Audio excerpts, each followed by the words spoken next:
Well, I've been a journalist for about 25 years, and I was educated to lie, to betray, and not to tell the truth to the public. But seeing right now, within the last months, how far how the German and American media tries to bring war to the people in Europe, to bring war to Russia. This is a point of no return, and I'm going to stand up and say it is not right what I have done in the past, to manipulate people, to make propaganda against Russia, and it is not right what my colleagues do and have done in the past, because they are bribed to betray the people, not only in Germany, all over Europe. The reason writing this book was that I am very fearful of a new war in Europe, and I don't like to have this situation again, because war is never coming from itself. There is always people behind it to push for war. And this is not only politicians, this is journalists too. And I just have written in the book how we have betrayed in the past our readers just to push for war, and because I don't want this anymore. I'm fed up with this propaganda. We live in a banana republic and not in a democratic country where we have press freedom, where we have human rights. If you see the German media, especially my colleagues who day by day write against the Russians, who are in transatlantic organizations and who are supported by the United States to do so, well, people like me, I became an honorary citizen of the state of Oklahoma in the United States. Just why? Just because I write pro-American. I wrote pro-American. I was supported by the Central Intelligence Agency, by the CIA. Why? Because I should be pro-American. I'm fed up with it. I don't want to do it anymore. And so I've just written a book not to earn money. No, it will cause a lot of trouble for me, just to give the people in this country, in Germany, in Europe, and all over the world, just to give them a glimpse of a view what goes up behind the closed doors. Yes, there is many examples for that. If we go just back to history, if you go into the year 1988, if you go to your archives, you will find in March 1988 that there was in Iraq, the Kurdish people have been gassed with poisoned gas. That is known all over the world. But in July 1988, they sent me to a town called Zubeidat, that is on the Iraqi-Iranian border. There was war. It was war between the Iranians and the Iraqis, and I was sent there to photograph how the Iranians have been gassed with poisoned gas, with German poisoned gas. You call it Lost and Zarin, mustard gas, made by Germany. They have been gassed, and I was there to make photographs how these people have been killed by poisoned gas from Germany. When I came back to Germany, there was just one small photo in a newspaper, in the Frankfurter Allgemeine, and there was one small article not writing how impressive, brutally, how unhuman, how terrible it was to kill decades after the end of the Second World War, people with German poisoned gas. So this was a situation I feel misused for having been there and just to give a documentary what has been done, but not being allowed to cry out to the world what we have done behind closed doors. Up to today, it's not well known in the public that with German public gas, there have been hundreds or thousands of people gassed in this city of Zubeidat. Now, you ask, what have I done for intelligence agencies? So, please see, most of the journalists you see in foreign countries, they claim to be journalists, and they might be journalists, European or American journalists, but many of them, like me in the past, are so-called non-official cover. That's what the Americans call that. I have been a non-official cover.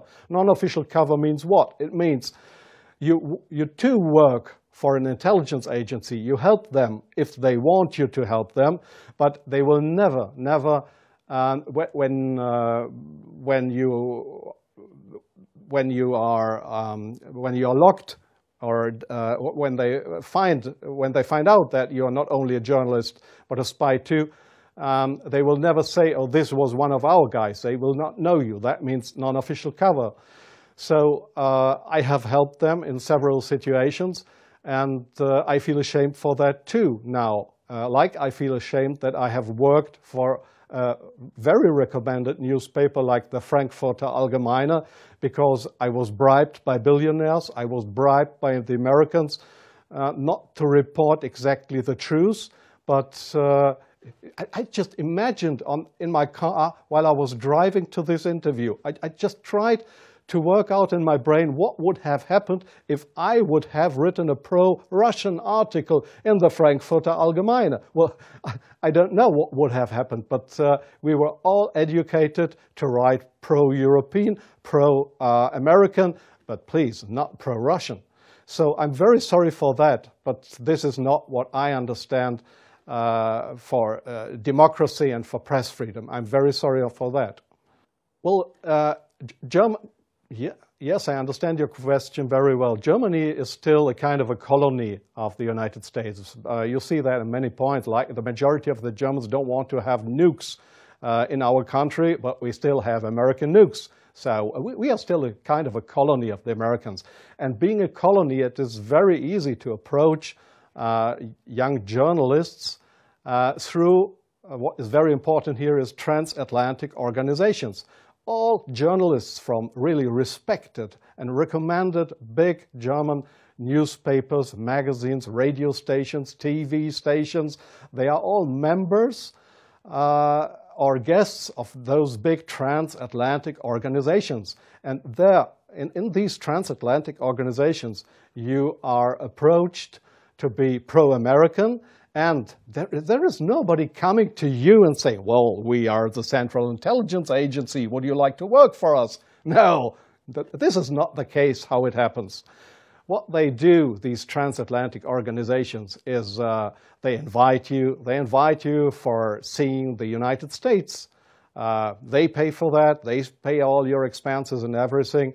So you are bribed. You get more and more corrupt, because they make you good contacts.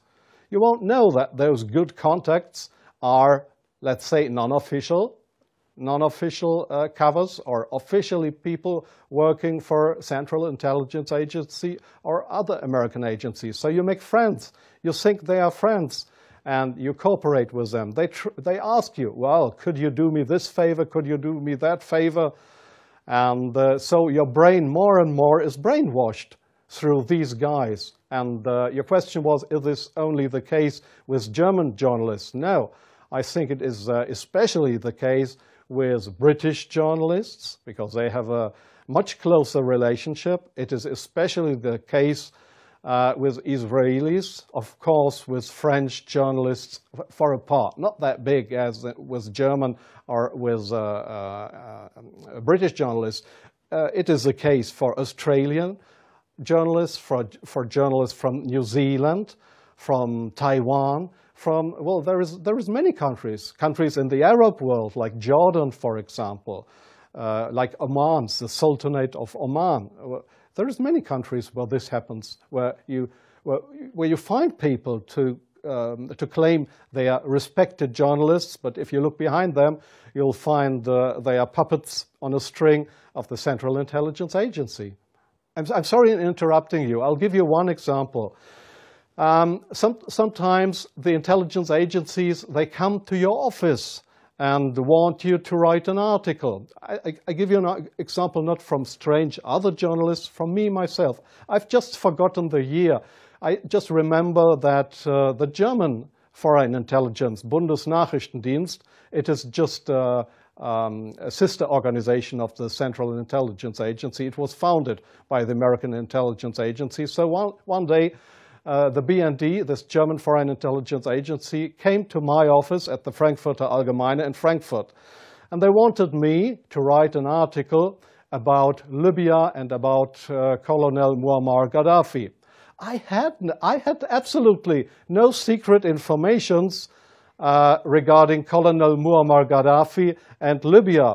But they gave me all these secret informations, and they just wanted me to write, to sign the article with my name. I did that, but it was an article that was published in the Frankfurter Allgemeine that originally came from the Bundesnachrichtendienst, from the German Foreign Intelligence Agency. So do you really think that this is journalism, intelligence agencies writing articles? Oh yes, that article, I have reprinted it partly in my book. That article was how Libya and Colonel Muammar Gaddafi, how he secretly tried to build a poison gas factory. I think in Rabta was the name, yeah. And I got all those information. It was a story that was printed worldwide 2 days later. But I had no information on that. It was the intelligence agencies that wanted me to write this article. So, but this is not the way journalism should work, that intelligence agencies, that they decide what is printed and what not. If I say no, I give you an example from a very good example if you say no. Well, we have a rescue unit in Germany with helicopters for traffic accidents. It's called, they call themselves the Yellow Angels. There was one guy who didn't want to cooperate. He was a pilot of the helicopter service of the Yellow Angels in Germany.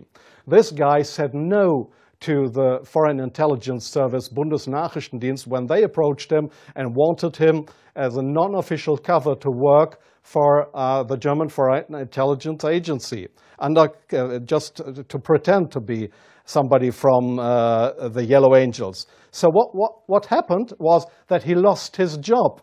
And the court in Germany, the judge decided that they were right because such a guy could not be trusted. He was kicked off his job because he didn't cooperate with the Foreign Intelligence Service. So I knew what would happen if I would not cooperate with intelligence services. Well, I have had, let me say, 6 times my house was house searched because I was accused by the public prosecutor, the German public prosecutor. I was accused of leaking secrets of states. 6 times house searched. Well, they hoped that I wouldn't do that ever again.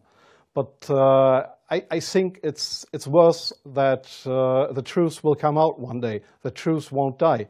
And I don't mind what will happen. I've had 3 heart attacks. I have no children. So if they want to bring me to court or to prison, so it's worse for the truth.